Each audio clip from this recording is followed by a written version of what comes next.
The wind howled across the frozen wasteland like a living thing that wanted to kill.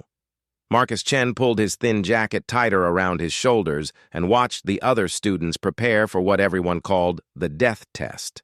Snow whipped through the air so hard it felt like tiny knives cutting his face.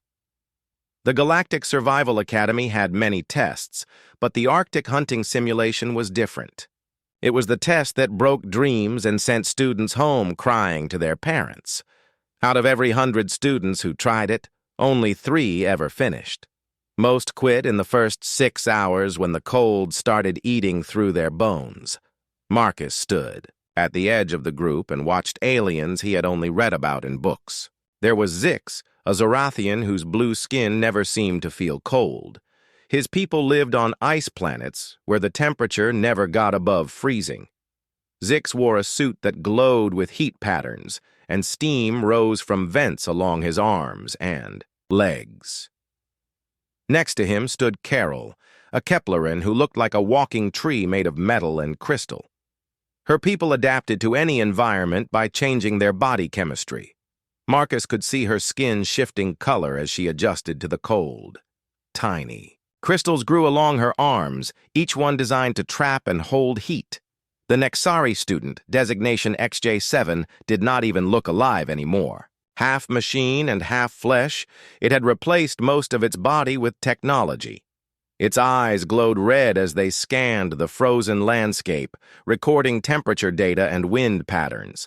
Cables ran under its artificial skin, pumping heated fluid through its system. Then there were others. A thermic whose body burned with internal fire, a glacial whose ice-blue skin made her nearly invisible against the snow. Students from dozens of worlds, each one evolved or enhanced to handle extreme environments. Marcus looked down at his own hands. Plain human skin, already turning red from the cold. No special adaptations, no technology, no genetic modifications. Just a 20-year-old human from Earth wearing a standard academy jacket and boots.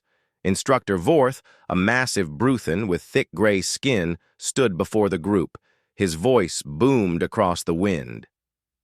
Welcome to the Arctic hunting simulation.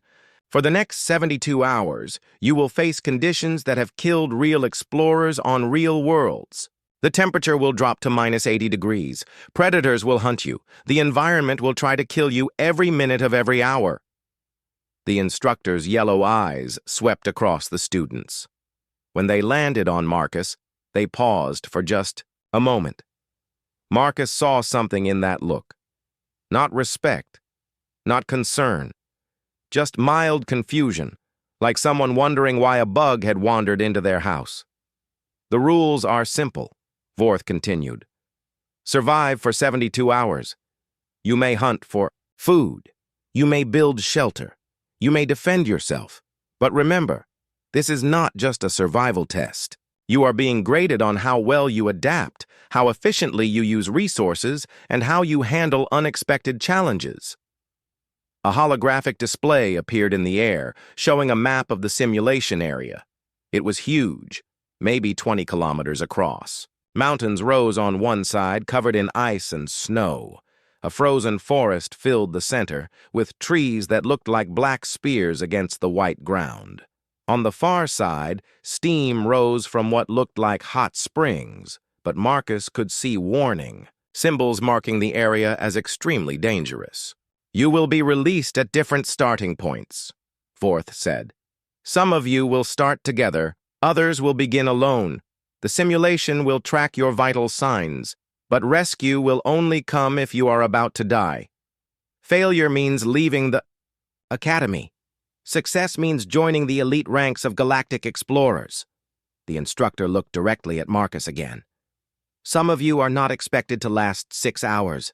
The simulation does not care about your feelings. It does not care if you are scared. It only cares if you can survive. Other students began checking their equipment. Zix activated heating elements built into his suit. The fabric began glowing with warmth. Carol extended crystalline spines from her back that would collect and focus any available heat. XJ7 ran diagnostics on its internal systems, and Marcus could hear the quiet hum of machinery.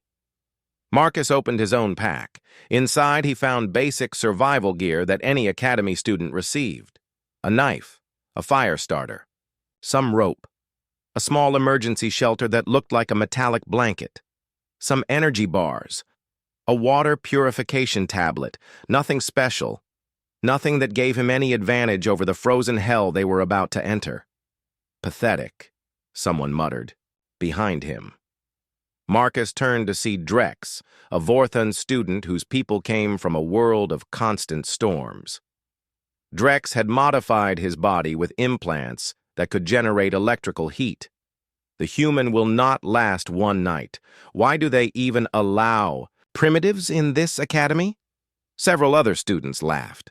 Marcus had heard it all before. Humans were the newcomers to galactic society. While other species had thousands of years of technological advancement, humans had only been traveling between stars for a few decades. They were seen as crude, violent, and hopelessly backward. "I heard humans cannot even regulate their own body temperature," said Yila, a frostwalker whose transparent skin showed the antifreeze fluid flowing in her veins. "They shiver like broken machines when it gets cold." Marcus ignored the comments. He had learned that arguing with aliens about human capabilities was pointless. They had made up their minds long before meeting any actual humans. Instead, he focused on the map, memorizing the terrain features and thinking about what his grandfather would do. His grandfather had been a hunter in Alaska, back when people still hunted for food instead of just buying it from stores. The old man had taught Marcus things that most humans had forgotten: how to read animal tracks in snow, how to build fires in impossible conditions, how to find food where others saw only empty wilderness. "Participants, prepare for insertion," Vorth announced. Transport platforms rose from the ground, each one glowing with teleportation energy. Marcus stepped onto his assigned platform along with 3 other students. He recognized none of them, which meant he would start the simulation with strangers or alone. The world dissolved in light. When his vision cleared, Marcus stood alone on a windswept ridge. Snow stretched in every direction, broken only by the dark line of the forest below. The wind hit him immediately, cutting through his jacket like it was made of paper. The cold was unlike anything he had ever felt. It did not just make him uncomfortable. It hurt. Each breath felt like swallowing ice. His academy communicator crackled to life. "Student Chen, you are now active in the Arctic hunting simulation. Your starting position is grid reference 7 Alpha. Survival timer begins now. Good luck." The device went silent. Marcus was alone. He looked around, getting his bearings. The ridge gave him a good view of the surrounding area, but it also exposed him to the full force of the wind. He could see the forest about 2 kilometers away. Beyond that, mountains rose like jagged teeth against the gray sky. In the distance, he spotted movement. Other students, probably, starting from their own positions. The smart thing would be to head for the forest immediately. Trees would block the wind and provide material for shelter. But Marcus had learned to think before moving. His grandfather's voice echoed in his memory. "Never rush toward the obvious choice. Take time to see what others miss." Marcus studied the landscape more carefully. The ridge he stood on curved away to his left, following what looked like an old riverbed. If he followed it, he would be walking through a natural windbreak. It would take longer to reach the forest, but he would use less energy fighting the weather. More importantly, he noticed something else: animal tracks in the snow. They were hard to see unless you knew what to look for, but they were there. Small prints, probably from some kind of rabbit or rodent. The tracks led along the same riverbed he was considering. Where there were small animals, there were usually predators. And where there were predators, there might be other opportunities. Marcus started walking, following the tracks through the riverbed. The wind immediately dropped to half its previous strength. His grandfather had been right again. The obvious path was not always the best path. As he walked, Marcus began noticing other things. Scratches on rocks that might indicate where animals had been digging for food. Areas where the snow had been disturbed by something larger than rabbits. Most importantly, he found what looked like old campfire remains. Not from the simulation. These were too old, probably left by academy instructors during previous tests, but they told Marcus something important. This area had been used as a shelter before. People had survived here. After an hour of walking, Marcus reached the edge of the forest. His face was numb with cold, and his fingers ached inside his gloves. But he had made it to cover without exhausting himself fighting the wind. The trees were strange. They looked almost normal from a distance, but up close, Marcus could see they were not like earth trees at all. The bark was smooth and dark, almost like metal. The branches grew in perfect spirals, and instead of leaves, they had long needles that clinked together in the wind like tiny bells. But they would still provide shelter. And more importantly, Marcus could see signs that animals lived in this forest. Claw marks on bark, tracks in the snow between trees, small holes that might be burrows. His grandfather had always said that the secret to survival was not fighting the environment. It was becoming part of it, learning its rhythms, understanding its rules. Marcus found a spot where several trees grew close together, creating a natural windbreak. He began gathering fallen branches, piling them to create the framework for a shelter. The work warmed his body and gave him something to focus on besides the cold. As he worked, Marcus heard sounds in the distance. Other students calling to each other. Some sounded confident, others sounded scared. One voice, probably Drex the Vorthan, was already complaining about equipment failures. Marcus smiled grimly. The simulation had barely begun, and already some students were struggling. They had come here expecting their technology and genetic advantages to carry them through. But technology failed in extreme conditions, and genetic advantages meant nothing if you did not know how to use them. The human began building his shelter, using techniques his grandfather had learned from his grandfather. Simple methods that had kept people alive for thousands of years before anyone dreamed of traveling to other worlds. In the distance, something howled. It did not sound like any animal Marcus knew, but it sounded hungry, and it sounded big. The real test was just beginning. The first night almost killed him. Marcus had built what he thought was a decent shelter, but the cold crept through every gap like water finding cracks in a dam. He huddled inside his emergency blanket, shivering so hard his teeth rattled. The temperature had dropped to -40 degrees, and it was still falling. Around midnight, his communicator crackled with an emergency signal. Someone had already been pulled from the simulation. Hypothermia. Then another signal an hour later. Then a third just before dawn. Marcus forced himself to stay awake, doing small exercises to keep his blood moving. His grandfather had taught him that sleep in extreme cold was dangerous. Your body temperature dropped when you slept. In conditions like these, you might not wake up. When the pale Arctic sun finally rose, Marcus crawled out of his shelter and looked around. His breath formed clouds of ice crystals that fell to the ground like snow. But he was alive. And more importantly, he was thinking clearly. That was when he saw them. Zix the Zorathian was about 100 meters away, clearly visible through the trees. His heated suit glowed like a beacon, keeping him warm but also making him easy to spot. The alien student had set up an elaborate camp with technological devices that hummed and beeped constantly. Carol the Kepleran had chosen a spot near a large boulder. Her crystalline skin adaptations had grown overnight, creating a kind of natural solar panel that collected any available heat. She looked comfortable, but her setup had taken tremendous energy to create. XJ7. The Nexari was barely visible, having used camouflage systems to blend with the environment. But Marcus could see the heat signature from its internal power systems. The cyborg was burning through energy fast to stay warm. Marcus realized something that none of the others had figured out yet. They were all fighting the cold instead of working with it. He began his morning routine by doing something that would have looked insane to any observer. Marcus took off his jacket.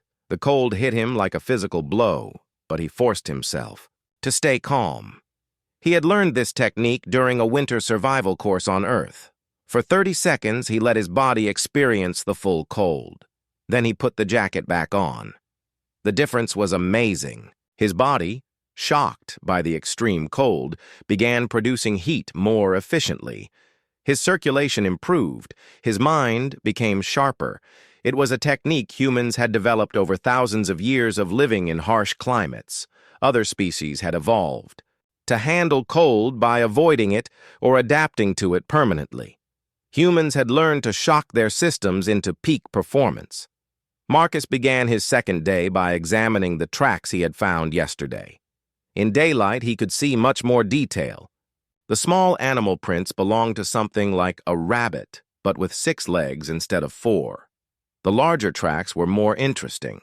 They looked almost like wolf prints, but bigger and with claw marks that suggested something that could climb trees. His grandfather had always said that understanding the local animals was the key to survival. Where did they find food? Where did they shelter? What did they fear? Marcus followed the tracks deeper into the forest. As he walked, he began noticing things that his technological classmates were missing. The 6-legged rabbits had worn a path through the trees, a barely visible trail that led toward something important. Marcus followed it. After 2 hours of careful tracking, he found what he was looking for. A clearing where the rabbit creatures had been digging in the snow. Marcus brushed away the surface layer and found something amazing. Roots. Thick, nutritious tubers that the animals had been eating. Marcus dug up several of the roots and examined them. They smelled earthy and fresh. One of the survival techniques he had learned was how to test unknown foods safely. He touched a small piece to his lip, then waited. No burning sensation. He touched it to his tongue. No bitter taste or numbness. After waiting 10 minutes, he chewed a tiny piece. His mouth did not go numb or start burning. The roots were safe to eat, and there were dozens of them in this clearing. While Marcus was gathering food, he heard voices in the distance, loud, frustrated voices. He crept closer to listen. "This is impossible," it was Drex the Vorthon. "My heating implants are draining power faster than they recharge. At this rate, I will be dead before tomorrow night." "The simulation parameters are wrong," complained another voice. "No one told us the temperature would drop this low. My species cannot survive below -50. Marcus shook his head. These students had come here expecting the simulation to be fair. They expected it to match their natural abilities. But real survival was never fair. Real environments did not care what you were evolved for. He continued gathering roots, moving quietly through the forest. As he worked, Marcus began to understand the ecosystem better.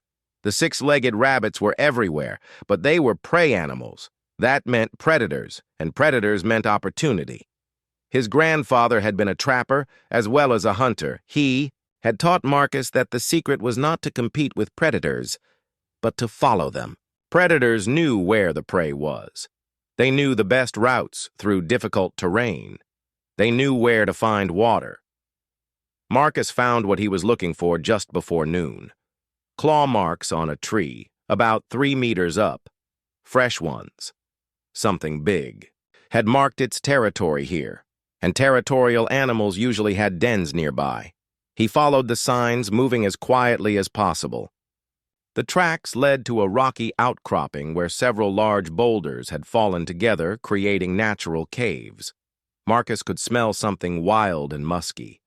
A predator lived here, but the predator was not home. The tracks led away from the den, probably hunting, and that gave Marcus an opportunity. He approached the den carefully. watching for any signs of recent activity. Inside the largest cave, he found exactly what he had hoped for.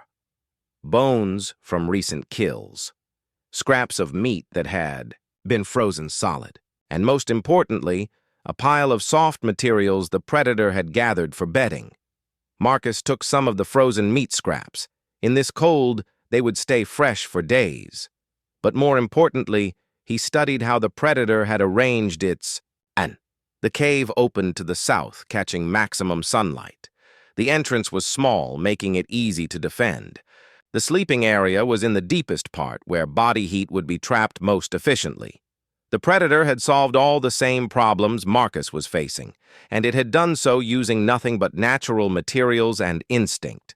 Marcus spent the rest of the day improving his own shelter, copying techniques he had observed in the predator's den. He moved his camp to a south-facing slope where it would catch more sunlight. He dug down into the snow to create a depression that would trap heat. He gathered the softest materials he could find and created an insulated sleeping area. Most importantly, he began working on a project that would have looked crazy to any observer. Marcus started building a fire pit. Fire in -50-degree weather seemed impossible. Every alien student knew that flames could not survive in such cold. The wind would blow them out. The cold would suck away all the heat. It was basic physics. But Marcus remembered something his grandfather had taught him about Inuit fire-building techniques. The secret was not to fight the cold, but to create a micro-environment where fire could exist. He dug a deep pit, lined it with stones, and created windbreaks on 3 sides. Then he gathered the driest materials he could find. The strange trees dropped needles that were full of oils, bark that peeled off in thin strips, small twigs that snapped cleanly when broken. As the sun set and the temperature began dropping toward -60, Marcus began building his fire. He started with the finest materials, creating a tiny nest of tinder. Then he used his fire starter to create the first spark. The first attempt failed. The second attempt failed. On the third try, a tiny flame caught and began spreading through the tinder.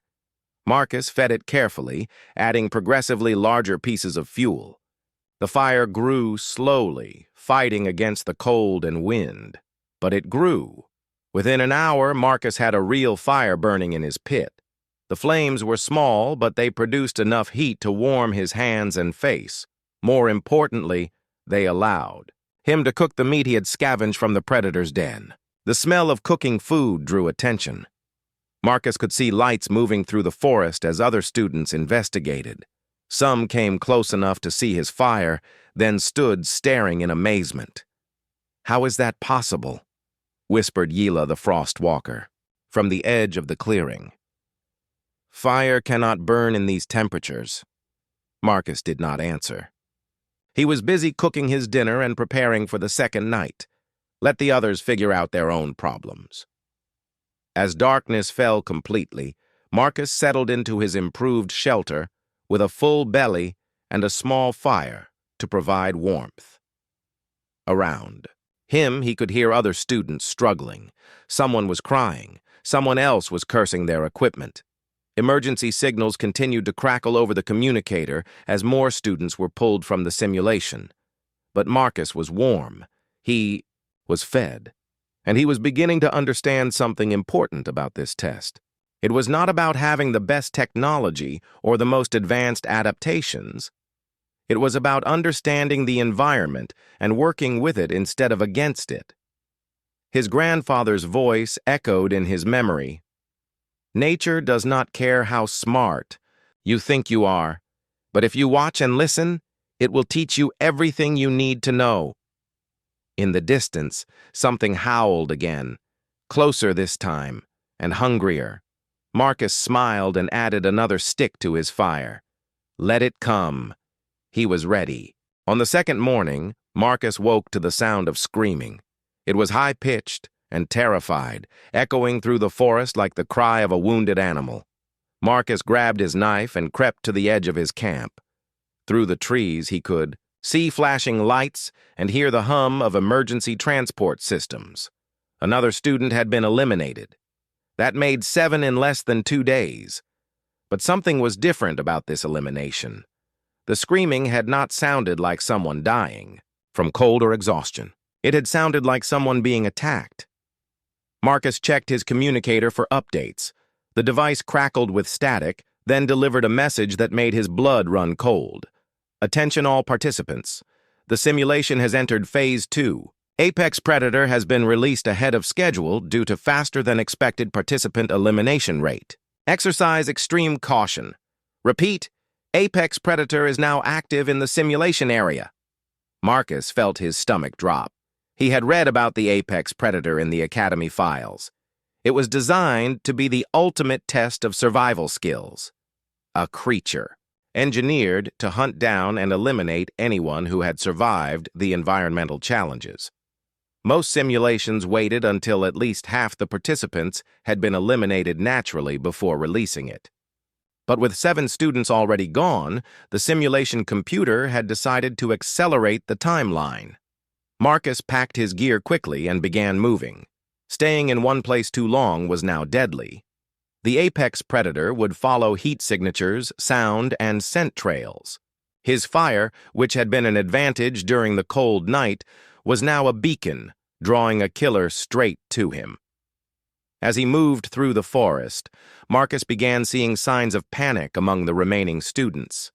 Zix the Zorathian had abandoned his high-tech camp and was moving fast through the trees, his heated suit leaving a trail of melted snow. Keral the Kepleran had shifted her crystalline adaptations to create armor plating instead of heat collectors. XJ-7, the Nexari, was running full stealth protocols, but Marcus could still detect the faint heat signature from its power systems. They were all doing exactly what prey animals did when predators appeared. They were running, hiding, and trying to become invisible. Marcus stopped walking and closed his eyes, thinking. His grandfather had told him stories about hunting dangerous animals in Alaska, bears that could kill a man with one swipe, wolves that hunted in packs, mountain lions that could stalk prey for days without being detected. When you are hunting something dangerous, his grandfather had said, you have 2 choices. You can be the prey, or you can be the hunter. Prey animals spend all their energy running and hiding. Hunters spend their energy learning and planning. Marcus opened his eyes and began moving again, but not away from the danger. He began tracking the apex predator. The first step was understanding what he was dealing with. Marcus found the site where the student had been eliminated. Emergency teams had already cleaned up most of the evidence, but they had left enough for someone who knew how to read signs. Claw marks in the snow, much larger than anything he had seen from the forest predators. 4 parallel gouges, each one as long as his hand. The stride length between tracks suggested something massive, probably 3 times the size of a large bear. But more importantly, Marcus found something the cleanup teams had missed. Burn marks in the snow where the creature's feet had touched. The apex predator generated its own heat, probably to survive in the extreme cold. That meant it would show up clearly on thermal imaging. It also meant it would be attracted to other heat sources, like the technological equipment every other student was using. Marcus began following the trail, moving carefully and staying downwind. The tracks led away from the elimination site and deeper into the forest. As he followed them, Marcus began to understand the creature's hunting pattern. It was not randomly searching for prey. It was following a specific route that would let it check several known heat sources efficiently. The apex predator had been programmed with the locations of student camps, and it was hunting systematically, which meant Marcus could predict where it would go next. The trail led toward Zix's abandoned camp. Marcus climbed a tall tree and used his grandfather's old binoculars to observe from a distance. After 20 minutes of waiting, he saw it. The apex predator was like nothing from Earth. It stood 4 meters tall on 6 legs that ended in massive claws. Its body was covered in thick white fur that rippled with muscle. But the most terrifying feature was its head. Long and narrow like a wolf, but with teeth that glowed with their own internal heat. Steam rose from its nostrils with each breath. Marcus watched as the creature investigated Zix's camp, systematically destroying every piece of equipment. It was not just hunting for food. It was eliminating any technological advantage the students might have. The creature finished its investigation and began moving again. Marcus checked his map and realized where it was heading next. Carol's position. For a moment, Marcus hesitated. Carol had been one of the few students who had not insulted humans during the preparation phase. She had even nodded politely when they were introduced. Did she deserve to be hunted down by this monster? But then Marcus remembered his grandfather's most important lesson. In survival situations, you cannot save everyone. Sometimes the kindest thing you can do is learn from other people's mistakes. Marcus continued, following the apex predator, staying far enough back to avoid detection, but close enough to observe its behavior. As he moved, he began noticing things that would have been invisible to someone focused on running away. The creature avoided certain areas of the forest, places where the ground was too rocky for its claws to get good traction, areas where the trees grew so thick it could not move easily. Most importantly, it avoided the thermal vent area completely. Marcus studied his map again. The thermal vents were marked with warning symbols indicating extreme danger: superheated water and steam, unstable ground, toxic gases. Every student had been warned to stay away from that area, but Marcus was beginning to wonder if the warnings were the whole story. He spent the rest of the day observing the apex predator's hunting patterns while staying carefully out of sight. By evening, he had learned several important things. First, the creature was incredibly strong and fast, but it was not particularly smart. It followed programmed behaviors rather than adapting to new situations. Second, it relied heavily on heat, detection to find prey. Students using technological heating systems were easy targets. Students who had learned to regulate their body heat naturally were much harder to track. Third, it was territorial. The apex predator had claimed the central forest area as its hunting ground. It would chase prey that entered its territory, but it would not follow them beyond certain boundaries. And one of those boundaries was the thermal vent area. As darkness fell, Marcus made a decision that would have seemed insane to any observer. Instead of finding a safe place to hide for the night, he began moving toward the most dangerous area in the simulation. The thermal vents were about 5 kilometers away, across open ground that offered no cover. Moving there at night in sub-zero temperatures, while being hunted by an apex predator, was exactly the kind of mistake that got students eliminated. But Marcus had noticed something that no one else had seen. The warning symbols on the map were not evenly distributed. They clustered around specific areas, leaving narrow corridors that might be safe to travel.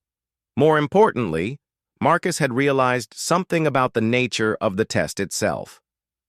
The simulation was not just testing survival skills. It was testing judgment, the ability to assess risks and make difficult decisions under pressure. Everyone else was avoiding the thermal vents because they had been told they were dangerous. But what if the danger was manageable? What if the warnings were meant to keep average students away from an area that could actually provide advantages to someone skilled enough to handle the risks? Marcus began his night journey across the open ground, moving by starlight and using navigation techniques his grandfather had taught him. The cold was brutal in the open, without trees to block the wind. His face went numb within minutes, and ice began forming on his clothing. But he kept moving, following the safe corridors he had identified on the map. As he traveled, Marcus could see lights behind him. The apex predator was still hunting in the forest, methodically checking every possible hiding place. Other students were probably huddled in their shelters, hoping the monster would not find them. They were betting their lives on staying hidden. Marcus was betting his life on something much more dangerous. He was betting that the most dangerous place in the simulation might actually be the safest. After 4 hours of brutal travel across the frozen wasteland, Marcus finally saw them. The thermal vents rose from the ground like pillars of light, creating a landscape that looked like something from another world. Steam billowed up in massive clouds that flash froze in the Arctic air, creating formations of ice that glowed with reflected heat. The ground around the vents was a maze of hot springs and frozen streams, rocky outcroppings and patches of bare earth where the heat melted the snow. Marcus stood at the edge of this alien landscape and felt heat on his face. For the first time in 2 days, real heat. Not the artificial warmth of technology or the brief comfort of a small fire. It was dangerous. He could see toxic gas warning indicators on his communicator. The ground was unstable in places, and some of the springs were hot enough to cook flesh in seconds. But it was also beautiful, and more importantly, it was warm. Marcus smiled and walked into what everyone else thought was certain death.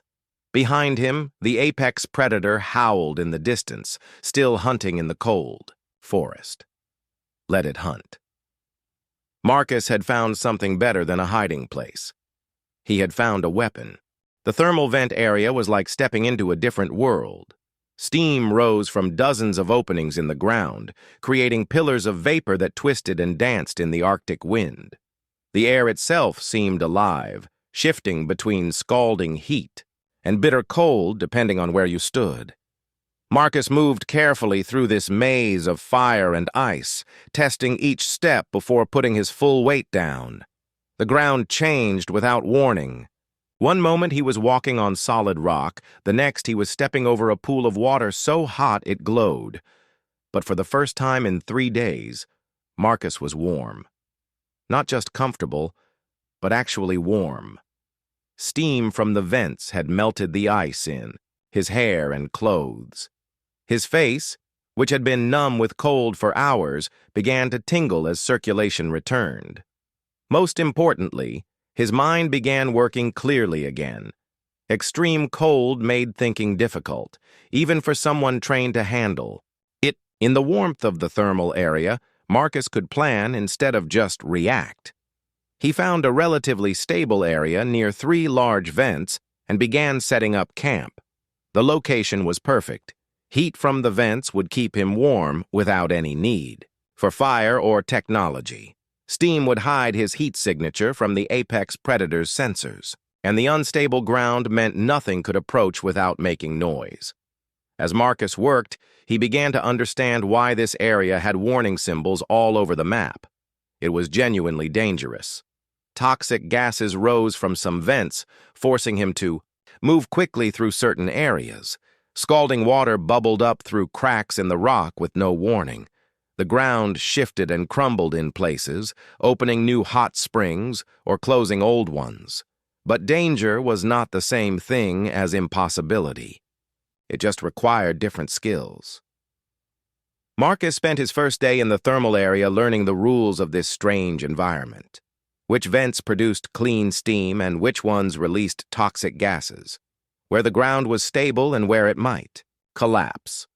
How the wind patterns affected the distribution of heat and harmful vapors. Most importantly, he began to understand the ecosystem of the thermal area. Plants grew here that existed nowhere else in the simulation. Strange, hardy species that thrived in the heat and moisture. Some had thick, waxy leaves that stored water. Others had root systems that could survive in superheated soil, and where there were plants, there were animals. Marcus found tracks in the soft earth around the hot springs.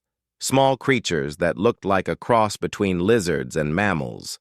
Their prints showed they had adapted to the extreme environment by developing thick, insulated pads on their feet. These thermal lizards were perfectly adapted for the environment, but they were also prey animals, which meant there had to be predators that could survive here too. Marcus found evidence of the thermal predators on his second day, larger tracks near the biggest hot springs, claw marks on the strange crystalline formations that grew around. Some vents. Most interesting of all, he found what looked like territorial markings. patches of ground that had been deliberately heated beyond their normal temperature, creating glass-like surfaces that reflected light. The thermal predators were intelligent. They were using the environment as a tool, manipulating heat sources, to mark territory and perhaps to hunt prey. Marcus was still studying these signs when his communicator crackled with an emergency transmission. Warning to all remaining participants. Apex Predator has eliminated 3 more students in the past 12 hours. Current survivor count is down to 4.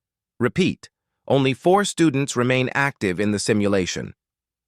Marcus felt a chill that had nothing to do with the Arctic weather. 4 students left, including himself. That meant the Apex Predator was succeeding in its mission to eliminate the competition. But more importantly, it meant the creature would soon run out of easy targets. And when that happened, it would start expanding its hunting area. Marcus climbed to the highest point he could find in the thermal area and used his binoculars to scan the surrounding landscape. In the distance, he could see smoke rising from what was probably someone's fire. Emergency transport lights flashed in another direction, probably evacuating another eliminated student. But closer to the thermal area, Marcus saw something that made his blood run cold. Heat distortion patterns in the air that meant something very large and very hot was moving across the frozen ground. The apex predator was heading toward the thermal vents. Marcus had assumed the creature would avoid this area like it avoided other dangerous terrain. But apparently, the elimination of most students had triggered a new behavior pattern. The apex predator was expanding its search to include areas it had previously ignored. Marcus had perhaps 6 hours before the creature reached the thermal area. 6 hours to prepare for a confrontation he could not possibly win through strength or speed, but he could win through understanding. Marcus spent the remaining daylight hours studying the thermal area with new intensity. Not as a place to hide, but as a weapon to be used against an enemy. The key insight came when he observed how the thermal lizards hunted their own prey. They did not chase their victims directly. Instead, they used the environment to drive prey, animals toward specific locations. A lizard would make noise on one side of a hot spring, driving its target toward the opposite side where the ground was unstable or the water was scalding. The thermal predators used the same technique on a larger scale. They would heat certain areas to uncomfortable levels, forcing prey to move toward locations where an ambush was waiting. Marcus realized he could use the same principle against the apex predator. He spent the night preparing, mapping every thermal vent, every unstable area, every patch of superheated ground. He tested wind patterns to understand how steam moved through the area.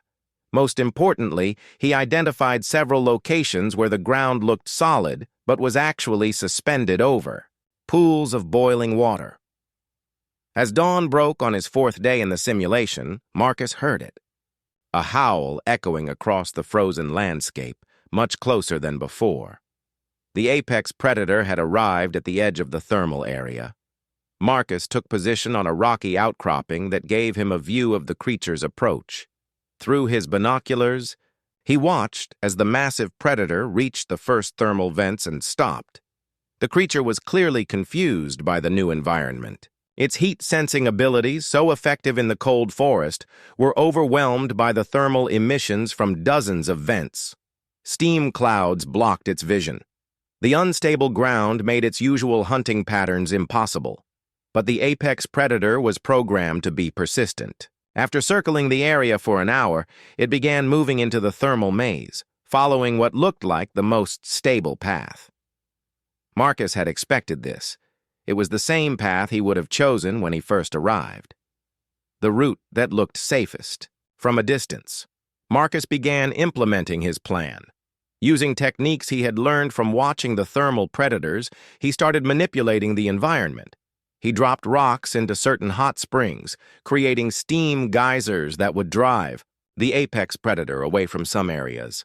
He used his emergency flare to heat specific rock formations, creating heat signatures that would confuse the creature's sensors.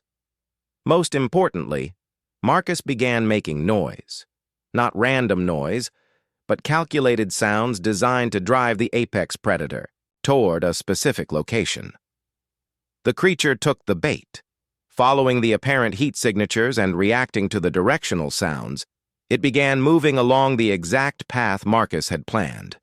The apex predator was incredibly dangerous, but it was also predictable.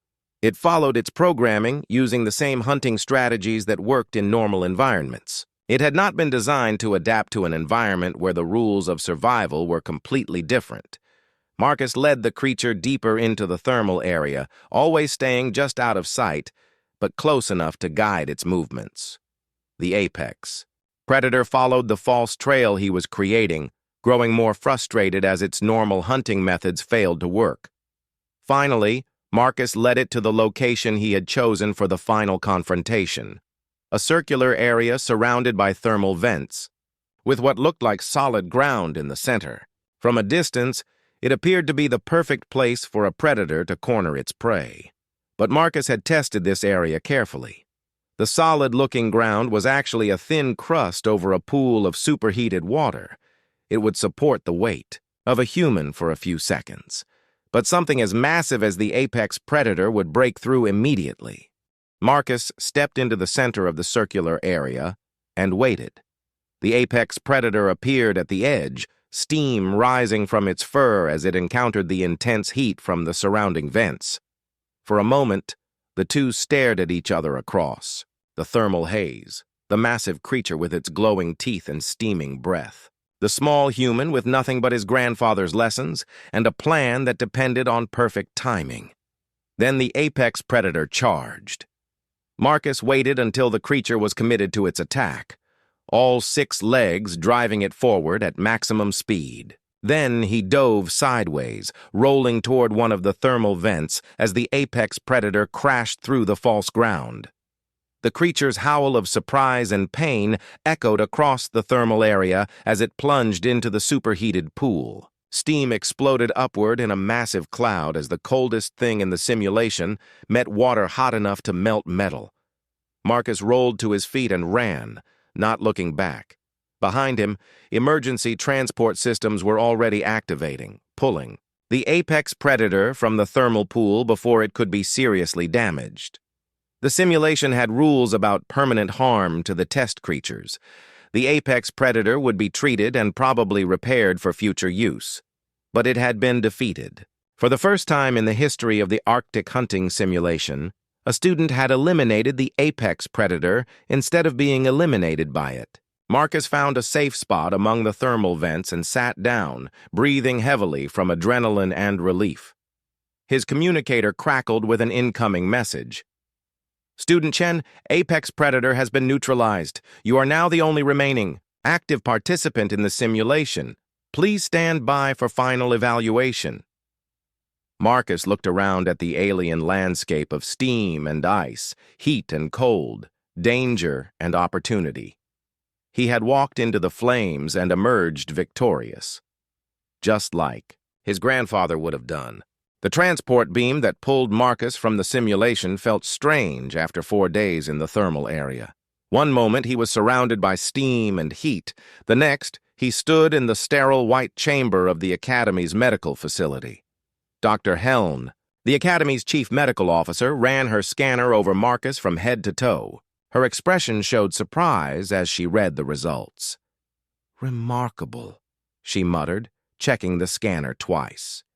"No signs of hypothermia, no frostbite, excellent hydration levels. You are in better physical condition than when you entered the simulation." Marcus nodded politely. He felt good, better than he had in months. 4 days of constant problem-solving and physical challenge had sharpened his mind and body in ways that normal academy training never could. "How is that possible?" Dr. Helm continued, studying her readings. Other students required extensive medical treatment after elimination. 3 cases of severe hypothermia, 2 cases of exhaustion. 1 student still has not regained full circulation.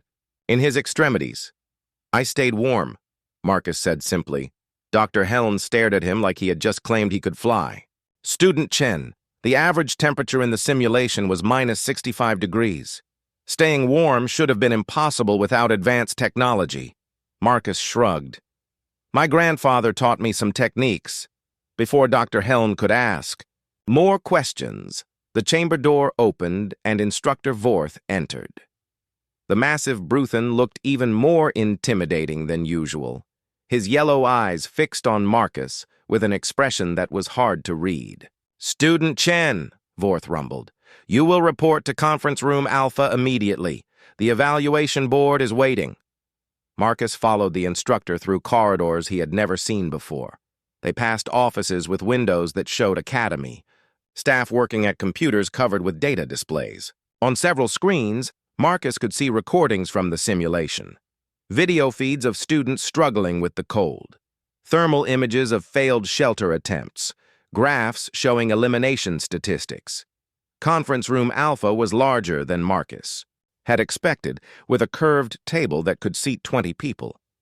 Today, only 5 seats were occupied. Instructor Vorth took his place at the center. To his left sat Commandant Rex, the Academy's highest authority, a Centaurian whose metallic skin reflected the room's lights like polished steel. To his right sat Dr. Yenth, the simulation designer, a Etherian whose transparent body showed the complex patterns of her internal organs. The other 2 seats were occupied by beings Marcus did not recognize. One appeared to be made entirely of crystalline structures that chimed softly when he moved. The other was humanoid, but covered in what looked like living moss that shifted color as Marcus watched. Student Chen, Commandant Rex began, his voice, carrying the authority of someone who had commanded fleets across multiple star systems. You have achieved something unprecedented in the history of this academy. In 4 days, you have redefined our understanding of survival capabilities. The crystalline being leaned forward, producing a sound like wind chimes. I am Evaluator Kresh from the Galactic Survival Council. We have been monitoring your performance with great interest. Your methods were unorthodox. Dr. Yenth activated a holographic display that showed a 3-dimensional map of the simulation area. Colored lines traced the movements of all participants throughout the test. Most fascinating, she said, her voice carrying harmonics that suggested she was speaking through some kind of translation device. Observe the movement patterns. All eliminated students followed predictable routes. They sought obvious shelter, used standard survival protocols, and behaved according to their species' evolutionary adaptations. The display zoomed in on Marcus's path, showing a completely different pattern. Instead of seeking shelter and staying hidden, his route showed him actively moving toward danger. The thermal area was highlighted in red, with warnings about extreme conditions displayed around it. Student Chen did the opposite of every established survival strategy, Dr. Yenth continued. He entered the most dangerous area of the simulation. He deliberately confronted the apex predator. He used the environment as a weapon, rather than treating it as an obstacle. The moss-covered being spoke for the first time, its voice rustling, like leaves in wind. I am Observer Weln from the Environmental Adaptation Institute. We have studied survival techniques across 400 species. Never have we seen anything like this human's approach. Commandant Rex activated another display, showing statistics from hundreds of previous simulations. The Arctic hunting simulation has been used to test survival skills for 30 years. The average survival time is 18 hours. The longest previous survival was 67 hours, achieved by a glacial whose species evolved specifically for Arctic conditions. Marcus looked at his own statistics. 72 hours. Full completion. Not only had he survived, he had thrived. But survival time is not the most remarkable aspect of your performance, Instructor Vorth said. You eliminated the apex predator. That was not supposed to be possible. Dr. Yenth brought up a recording of the final confrontation. Marcus watched himself leading the massive creature through the thermal area, using the environment to trap and defeat something 10 times his size. The apex predator was designed to be unbeatable, she explained. It has superior strength, speed, senses, and environmental adaptation.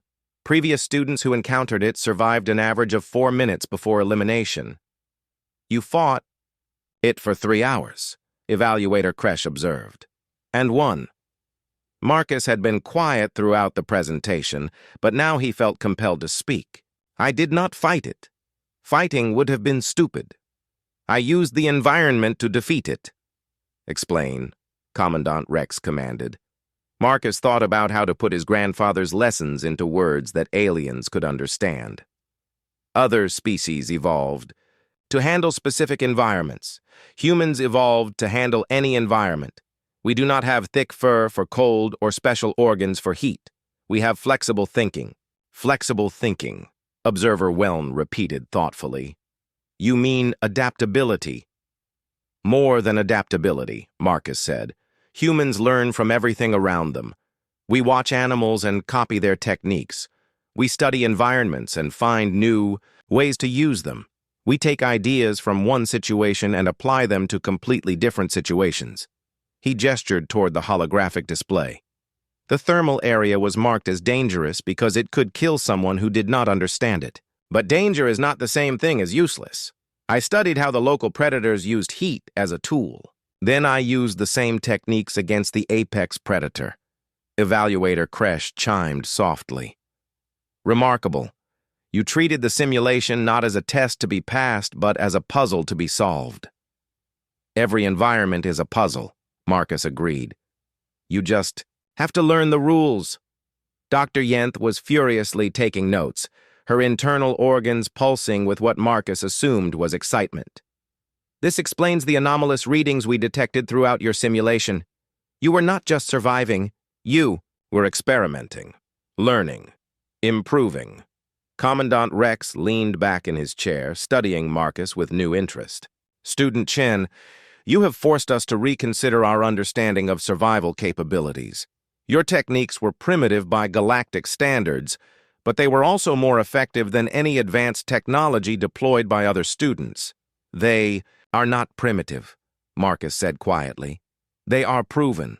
Humans have been surviving in impossible conditions for thousands of years. We learned these techniques by watching what worked and what did not work. And you learned them from your grandfather, Instructor Vorth observed. Marcus nodded. He learned them from his grandfather, and his grandfather learned them from animals, from the environment, from trial and error over generations.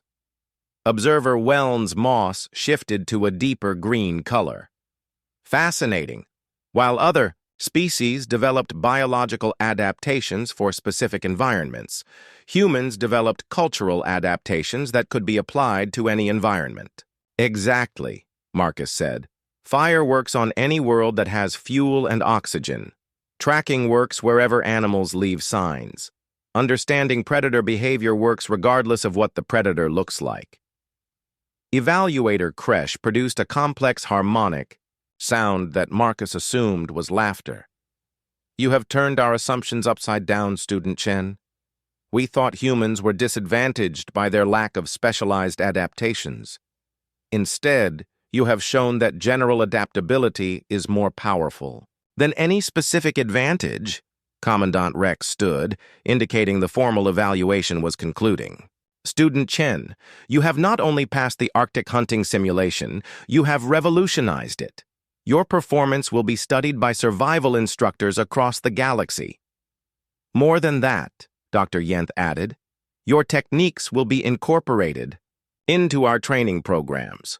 With your permission, we would like to document your methods for distribution to other academies. Marcus thought about his grandfather, who had learned these techniques from Inuit hunters and Alaskan trappers, men and women who had survived in conditions that would kill most modern humans. They would have been proud to know their knowledge was being shared across the stars. Yes, Marcus said, but remember where these techniques came from. They belong to all the humans who learned them before me. As the evaluation board dismissed him, Marcus walked through the academy corridors. With a new understanding of his place in galactic society, Humans were not the primitive newcomers that everyone assumed. They were survivors who had learned to thrive in any environment by thinking differently than everyone else.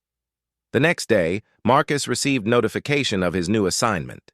Instead of being placed in a standard exploration unit, he had been selected for the Extreme Environment Response Team. His first mission would be to establish survival protocols for a newly discovered world where conventional technology failed and environmental conditions changed without warning. It was exactly the kind of impossible challenge that had broken experienced explorers from a dozen different species. Marcus smiled as he read the mission briefings. It sounded like the kind of place where his grandfather's techniques would work perfectly. After all, humans had always been at their best when everyone else thought the situation was hopeless. They just needed someone willing to walk into the flames and show them how it was done. The human who had endured what no one else could endure was ready for whatever came next.